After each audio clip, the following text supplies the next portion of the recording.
Sirra jirtu kabajamtootaaf jaalatamtoota kiyya. Waancaan Afriikaadhaa guyyaa kaleessaa gaggeeffame irratti tarkaanfiiwwan Morookoonii fi Seenigaal walirratti fudhatan waliin ilaalla.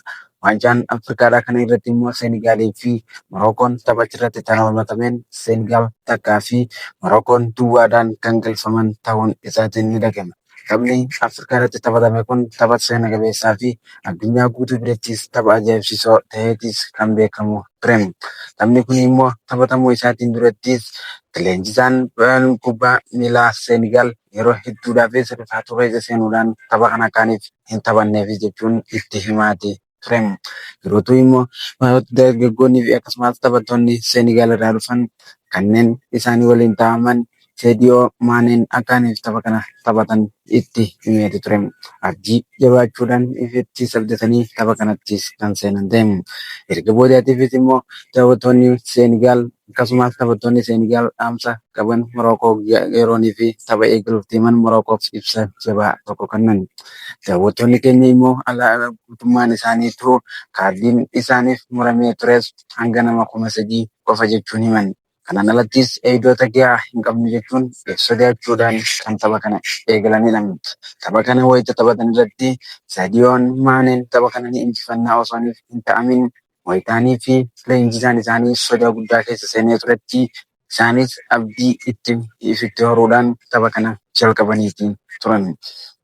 Garuutu immoo Morookoon tapha kana wayitaaniif duraatiif wayita eegaluu deemanitti leenjisaan isaaniitii fi Seenigaal jidduutti walitti bu'iinsi mudate. Kanaanis immoo daawwattoonni warreen gara Seenigaal dirree kubbaa gadi lakkisanii akkaaniif bahanneetu isaan mudate. Haaluma viidiyoowwan kana nama bira daawwachaa jirtan kanaan Seenigaal gahee fi isaan gidduutti taphni akkaan ajaa'ibsiisoo ta'etu taphatame. Seenigaal kubbaa taphatamaa ture irratti waancaa Afriikaadhaatiif akka immoo waancaa biyyoota biraatis kan takka fuudhee hin beekin amma immoo waancaa Afriikaadhaa fuudhuun isiitii dhagahame. Garuutu immoo xiinxaltoonni tokko tokko ibsa gara isaaniitiin kennaa jiraniin Seenigaal dhaamsa jecha kanaa kubbaa kana mo'achuunis akka addunyaatti nu gammachiise jechuun ajaa'ibsiifatan. Garuutu immoo biyyoota biraatis deemanii wayita taphatanitti biyyoota Afriikaadhaa yeroo har'aan tanaatiifis immoo Seenigaal akka ayyaanaatti godhuudhaan magaalaa hundaas dhufanii hojjettoonni guutuunis hojii dhaabanii gammachuu waancaa isaanii fakkeenya kanarrattis taphachaa oolan. Tapha kana immoo namni haala kanaan taphachiisee galee osooniif leenjisaa isaaniitis hin taane taphattoota isaanii Sadio Maaneedhaan kan durfamanidha. Sadio Maaneen wayita leenjisaan isaanii haa galluu tapha kana dhaabne jechuudhaan inni yaaddaawaa turetti yaaddaa nama rakkoon hin jiru ni taphanna jechuun gara taphaattis naqeetii turan. Leenjisaan isaaniitis yeroo hedduudhaaf haalli taphaatiin isa sodaachisuu fi Morookoon waancaa kana ni footi jechuun kan abdachaa ture. Osooniif waancaa kana Morookoon hin fuudhin isaan waancaa kana fuudhanii galaniiti turan.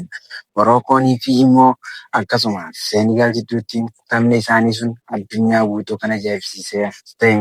Mootummaan Seenigaal Basiiroo Roneen ibsa gara isaaniitiin kennaniin biyyi keenya waancaa kana argattee galuuf jechuudhaan halkan kana keessa gadi ba'ee hawaasa isaatii waliin ibsa kennuu jalqabe. Mootummaan isaanii haala inni kun immoo Basiiroon wayita gadi ba'ee haala kanaan ibsa isaaniitiifis kennuu hawaasni Seenigaal gammachuu guddaa qabaniin gadi ba'anii simachuu jalqaban. Kanaanis immoo kubbaan biyyoota garaagaraattis taphatamuu fi kubbaan achitti taphatames haala addaati ta'e. Taphattoonni Morookoo immoo wayitaanii fi mo'aman irrattis akkaan rifaatuu guddaan isaanis gaheeti ture. Morookoo irratti walitti dhufuudhaan Seenigaalii fi isaan Morookoomatti wayitaa taphattoota isaanii mo'atan hedduu isaanii gaddisiiseeti ture. Garuu immoo taphni isaan taphatan kun tapha seena qabeessaa fi tapha namoota hedduu ajaa'ibsiiseef akkasumas gariis kan rifaasise ture. Tapha kana irratti ni ilaalchisee mootummoonni fi akkasumas hooggantoonni biyyoota garaagaraa daawwannaadhaaf gara sanittis imalaniitu turan. Kanneen achirraa daawwatan hedduun isaanii lammii Seenigaalii fi Morookoo qofa osoo hin ta'in Afrikaa hundarraa'uu kan achitti imalanii daawwataniitu jiran. Taphni kun immoo kan isaan itti galchan wayita daqiiqaa 98 gahuutti Morookoon Seenigaal takka itti galchiteetii turte. Saadiyoon sababa kanaatiin gammachuu keessa kutee sujuuduudhaan rabbii isaatiif kan galata galche. Alhamdulillah jechuun biyya isaatiif waancaa galchuu isaatiif Saadiyoon Maaneen gammachuu guddaa qabu kana ibseetii ture. Garuutu Saadiyoon Maaneen haala saniin gammaduudhaan hawaasni akkasumas daawwattoonni isaatii fi deeggartoonni isaanii lafaa ol kaa'uudhaan Seenigaaliif gammachuu qabanuun harka rukutuun isaaniitiin mul'ate. Wayita isaan haala suniin harka rukutan poolisiin biyyattiitis dhaabbadhaa jechuudhaan akka waan dirree seenuudatti jiranii daawwattoonni isaan dura bahuun daawwattootaa fi akkasumas deeggartoota isaatii fi poolisii gidduutti rakkoon hedduu mudate. Kanaanis yeroo hedduu fi Saadiyoonii fi akkasumas deeggartoota isaa walii qabdan jechuudhaan rakkina garaagaraatiin waliin dhaabbachaa turan.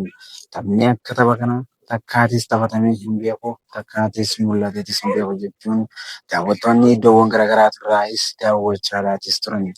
Ardiiwwan Ameerikaatii fi Eeshiyaa irraa kana jechuun daawwatan. Afrikaan biyya ajaa'iba qabdu jechuun osoo hin taatee tapha kana osoo mo'amne laata akkam taane jechuun seenaa hin taane isaanis galmeessaa turan. Saadiyoon yeroo hedduufis nama kubbaa miilaa keessa turellee ta'us seenaan isaas seenaa guddaa ture. Saadiyoon namoota harka qalleeyyii yeroo hedduudhaafis doolaara 100 akka baatiirratti nama hedduu gargaaraa ture. Isaan kana qofa osoo hin ta'iin buufata fayyaa kan adda addaatis ijaaree mana barumsaa akkasuma maasis hawaasaa fi masjiidaa fi waan adda addaa hawaasa isaatiifis nama godhaatis ture. Saadiyoon gammachuun afaan kana isatti dhagahamte kun biyya isaatti dhagahamuun mootummaan Seenigaal haala ajaa'ibaatiin gadi bu'ee wayita inni keessa galateeffatuu fi waancaa isaan alaa biyya ormaatirraa galchan kana gara manatti gara biyya isaatti galchuu kabajaa guddaan isatti dhagahame. Garuu immoo taphni kubbaa miilaa iddoowwan adda addaatti taphataman irraa wayitaaniif tapha kana eegaluudhaatti jiran jechi inni jee fi leenjisaan isaanii jee garaagarummaa guddaa kan fide. Tapha kana ni dhaabnaa hin dhaabnu jecha jiru irratti leenjisaan isaanii taphni kun dhaabaa jechuudhaan yaada qabu kan yeroo hedduuf akkuma yeroo biraasni turetti nuti deeggartoonni keenyaas waa xiqqashoo akkasuma eegumsa bareedaa hin qabnu haa dhaabbatu jechuun isaanii kan eegalee ture.